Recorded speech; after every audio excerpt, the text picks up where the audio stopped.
Students, पिछली class में हमने एप्सिलॉन 0 या फिर एप्सिलॉन नॉट, जिसको कि निर्वात की वैद्युतशीलता कहा जाता है, निर्वात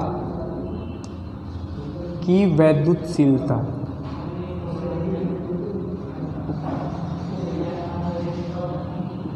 इसके मात्रक को हमने निकाला था। इस क्लास में हम इसकी वैल्यू कैसे फाइंड करेंगे इस बारे में चर्चा करेंगे, इसका मान कैसे निकालेंगे इस बारे में चर्चा की जाएगी यहाँ पर। तो देखिए, कल फॉर्मूला बताया गया था कि k is equal to 1/4 pi epsilon not is equal to 9 into 10⁹ ये लिखा गया था। इसकी यूनिट लिखी गई थी न्यूटन इंटू मीटर का स्क्वायर पर कूलॉम का स्क्वायर। ठीक है, ये जो k की वैल्यू होती है 9 into 10⁹ newton into metre square पर कूलॉम का स्क्वायर होता है। हमको एप्सिलॉन की वैल्यू चाहिए तो यूज़ कर लेते हैं इसी का 1/4 pi epsilon not is equal to k के होगा। ट्रांसफ़र कर दें तो यहाँ से epsilon not is equal to 1/4 pi k। ठीक है, epsilon not is equal to 1/4 pi की वैल्यू 4 पाई की वैल्यू होती 3.14 और k की वैल्यू यहाँ से 9 इंटू 10⁹ न्यूटन इंटू मीटर का स्क्वायर पर कूलॉम का स्क्वायर। कैलकुलेशन करेंगे तो ये पावर ऊपर चला जाएगा और यहाँ से इन सब का मल्टीप्लाई करने के बाद हमको कैलकुलेशन करने के बाद ओवरऑल 8.85 इंटू 10⁻⁻12 यूनिट्स ऊपर जाएगी तो कूलॉम का स्क्वायर पर न्यूटन इंटू मीटर का स्क्वायर, ये फाइंड होगा इसकी वैल्यू। ये इसका कैलकुलेशन आ गया, राइट डाउन। नेक्स्ट टॉपिक है एप्सिलॉन नॉट का विमीय सूत्र। इसका विमीय सूत्र हम कैसे फाइंड करेंगे? फार्मूला आपको कल बताया गया था, F is equal to 1/4 pi epsilon not Q1 Q2/r का स्क्वायर। ठीक है, तो यहाँ से हम चेंज कर लेते हैं। Epsilon not is equal to 1/4 pi into Q1 Q2/f into r का स्क्वायर। 1/4 पाई एक कांस्टेंट राशि है ना, कांस्टेंट क्वांटिटी होगी, एक नियत राशि होगी, इसका कोई मात्रक नहीं होगा, इसको छोड़ देंगे। तो इसका विमीय सूत्र बताना है, एप्सिलॉन नॉट का विमीय सूत्र बराबर Q1 Q2/f into r square का विमीय सूत्र।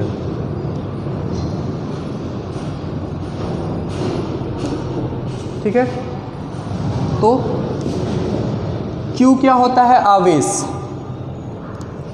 आपको फार्मूला बताया गया था कि Q is equal to IT, आवेश बराबर धारा गुणे समय। तो यहाँ से दो आवेश हैं तो यहाँ पर IT into IT divide by जो बल होता है, बल का वो डायमेंशनल फार्मूला या विमीय सूत्र होता है mLT के पावर -2। r कोई दूरी होगी तो दूरी का मात्रक l के पावर 2। ठीक, I क्या है? यहाँ पर करंट है तो I का स्क्वायर और T का स्क्वायर बाई यहाँ से करेंगे तो m l के पावर 3 T के पावर -2। करंट का मात्रक विमीय सूत्र होता है एम्पियर, इसको A से रिप्रेजेंट करते हैं। ये समय है T तो इसको T से T के पावर 2 बाई m l के पावर 3 T के पावर -2। इस पावर को ऊपर लेके जाएंगे तो m के पावर -1 l के पावर -3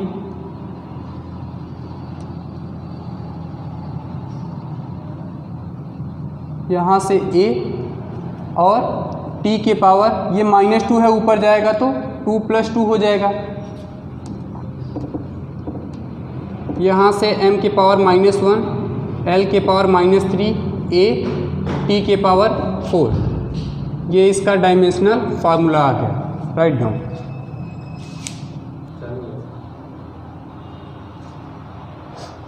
ठीक है। कूलाम के नियम से यह बराबर 1/4πε0 Q1 Q2 बटे R का स्क्वायर होता है। ठीक, ये जो रखा गया है 1/4πε0 ये निर्वात के लिए होता है, वैक्यूम के लिए। अगर निर्वात न हो करके दोनों जो आवेश हैं, जो दोनों बिंदु आवेश हैं, ये किसी के परावैद्युतांक माध्यम में रख दिए जाएं,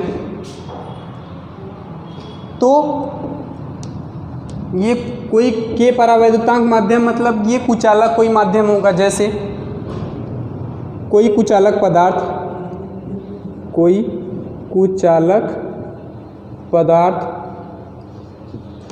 कांच, लकड़ी या मोम इत्यादि, निर्वात न होकर के इनमें से कोई एक पदार्थ आ जाए, उस कंडीशन में यहाँ पर कूलाम का नियम थोड़ा चेंज हो जाएगा। किसी माध्यम के लिए जो लगेगा बल Fm, ये force of any medium is equal to 1/4πε0। ये कोई के परावैद्युतांक माध्यम है, जैसे लकड़ी, कांच, मोम इत्यादि। Q1 Q2 अपान R का स्क्वायर। ठीक, इक्वेशन 2 मान लिया हमने। ये इक्वेशन फर्स्ट की जो वैल्यू है इक्वेशन 2 में पुट कर दें, तो यहाँ से Fm is equal to 1/k को बाहर कर लिया जाए, इसमें से 1/4πε0 Q1 Q2 अपान R का स्क्वायर। समीकरण 1 से ये जो पूरी वैल्यू है ये किसके बराबर है? F के। तो यहाँ से Fm is equal to 1/k into F। ठीक है, तो यहाँ से k की वैल्यू फाइंड कर लेते हैं। k is equal to F/Fm। ये एक रिलेशन आ गया। Write down. इस रिलेशन से यह स्पष्ट होता है कि यदि आवेशों के बीच कोई परावैद्युत माध्यम जैसे कांच, लकड़ी या मोमबत्ती हो तो मोम हो, तो क्या होगा, उनके बीच जो बल लगेगा, ये जो फोर्स लग रहा है ये क्या हो जाएगा? कम हो जाएगा। ये फोर्स यहाँ पर F/F/m लिखा गया है, तो ये फोर्स इस फोर्स की अपेक्षा कम लगेगा। ये इसको नोट कर लीजिए आप लोग। यहाँ देखिए बच्चों, समीकरण 2 में जो ε0 k है, इसकी जगह पर एप्सिलॉन भी लिखा जा सकता है। इस एप्सिलॉन को परावैद्युतांक की परावैद्युता कहते हैं, परावैद्युतांक की विद्युतशीलता कहते हैं, विद्युतशीलता कहते हैं। तो यहाँ से हमको एक रिलेशन मिल जाएगा, k is equal to epsilon upon ε0। इसको नोट कर लीजिए आप लोग।